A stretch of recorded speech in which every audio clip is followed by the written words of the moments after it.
What's up, YouTube? So I'm gonna start these next couple of videos with a preface of I have played these decks, or at least against them, so I have a general idea of how they work and how to build them, but truth be told, these are going to be just outlines for you guys to kind of play off of and have fun with.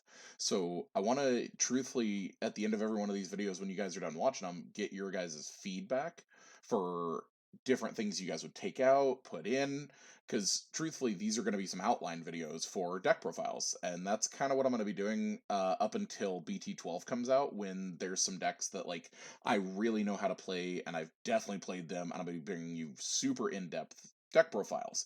So starting with this one here, we are going to be playing Darkknightmon. It's a deck that I've wanted to toy around with for a while, just kind of got lazy about it, and then just never remembered. So we're going to jump in. So we're playing 4 of the Monemon. It's giving plus 1000 during all turns as long as it has Twilight, which is basically everything in the deck.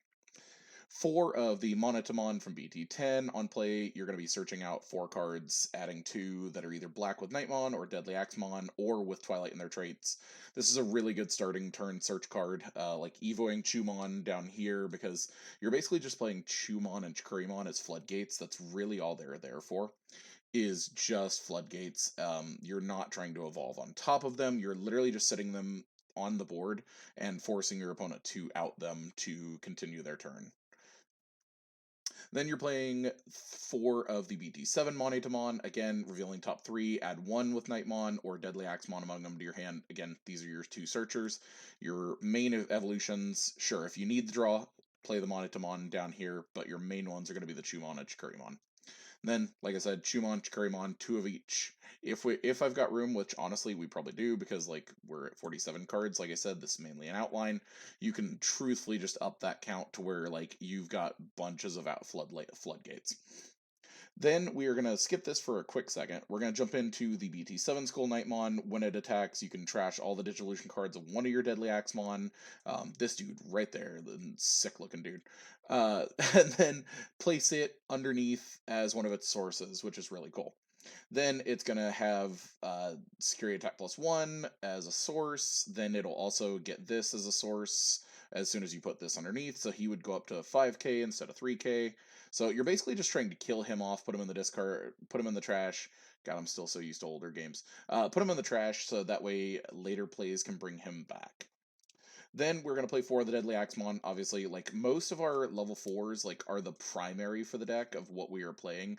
These are your first starting like 1 or 2 turns, and then from then on, all we're wanting to do is hard play level 4s, because everything from then on is what you're like the main part of the deck is going to be. Because then this is going to be revealing top 5, add 2 cards with Nightmon in their name to your hand, and then place them on the bottom. Then we've got 4 of the Skull Nightmon Mighty Axe from BT10. This card's really dope because it's always treated as Skull Nightmon or Deadly Axemon. Then on play, because it is Digicross, which is awesome, because meaning if you put both, you're going to get play for 2 cost, which is really low for a level 4. You're on play, revealing top 3, add a card with Nightmon, Deadly Axemon, or Nini, which means you're searching your Tamer. And then trash the rest. Then if you Digicross with 2 cards, delete one of your opponent's Digimon with play cost 4 or less, which means you are slowing your opponent's plays. So a little bit of control there from this Mighty Axe. He's really dope. Then we're going to be playing 4 of the Darkknightmon from BT10, the rare. On play, he is Digicross, so meaning you can play him for a low cost of 4 as a cost 5 by putting under Deadly Axe and Skull Knight. You Digivolve one of your opponent's Digimon. If you're Digicrossing with 2, you delete one of your opponent's play with 5 or less. Then during all turns, when he's deleted, you can return a level 4 to play a level 4 Skull Nightmon or Deadly Axemon from underneath it. Which is really dope without playing that cost. So, which is just going to either get his on play or his on play again, because most of the time you'll probably put his back underneath, or back to the hand to replay this or this, which is really good. Then we're going to be playing 3 of the BT7 Darkknightmon, just for the fact that you can hard play it. You want the Darkknightmon name for a later option. You can place a Skull Knightmon and or a Deadly Axemon from under it as a Digivolution source. Again, here, here. Truthfully, and somebody correct me if I'm wrong, is this permanent or only while he's on the table? Because this isn't like an all turns kind of thing. So I need to double check and make sure, because like I said, I am not super in depth on the deck, and I want somebody to correct me if I'm wrong, but this seems like, since it is not an on play or an all turns, this is a permanent, like, even like searching it from top of deck and everything. But please correct me if I'm wrong, so that way when future people watch this, they can see that.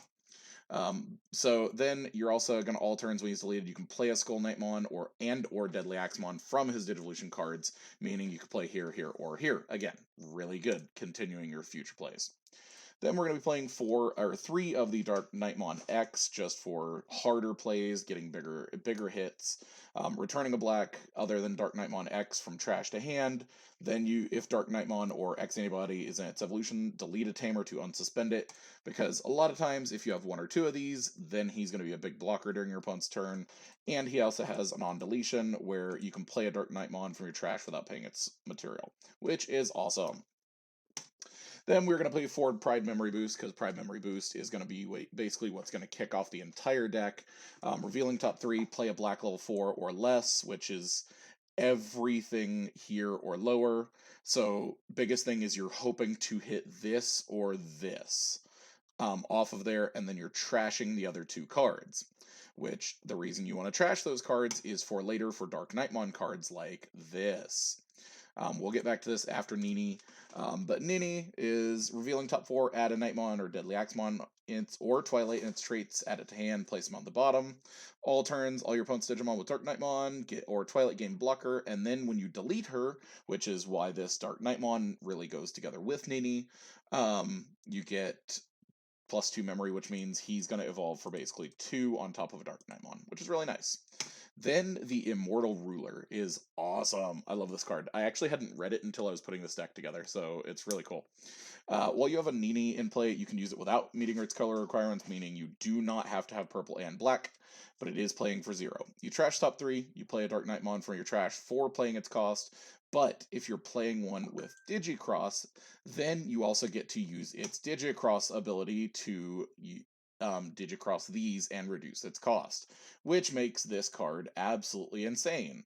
Because if you use this and you have like these in hand, then you play this off of the discard, play these underneath, play it for 4, and continue your plays. It's just really good. And then for the last one, like I said, we're still missing a card just because I truly don't know what to put in the spot. Let me know what you guys think. I mean, truthfully, could just play a 3rd Izzy to continue having like memory setters, but Izzy's probably the best tamer in my opinion for the deck, for the fact that like you're gonna reveal 3 if all of them are black, which 99% of the entire deck is all black. Like it's all black. Everything's black. So I was wrong. It's 100% of the deck's black. You gain a memory, and then you can place the rest on the top of the deck in any order. So you reveal them, and then that's going to be really nice because you're going to see what you're coming up with to know when to Evo and like play the Immortal Ruler, things like that. So again, let me know down below what you guys think you would change personally about the deck. If you guys are playing this deck personally, what you guys think of it. And I truthfully am looking to see what you guys think and your guys' ideas. So don't forget to hit that sub button if you guys are not subbed already. Make sure you're watching everything, guys, because I've got a ton of stuff coming. And once BT12 hits, I'm super excited for everything that's coming out in that set, guys. So I will catch you guys later. Peace, guys.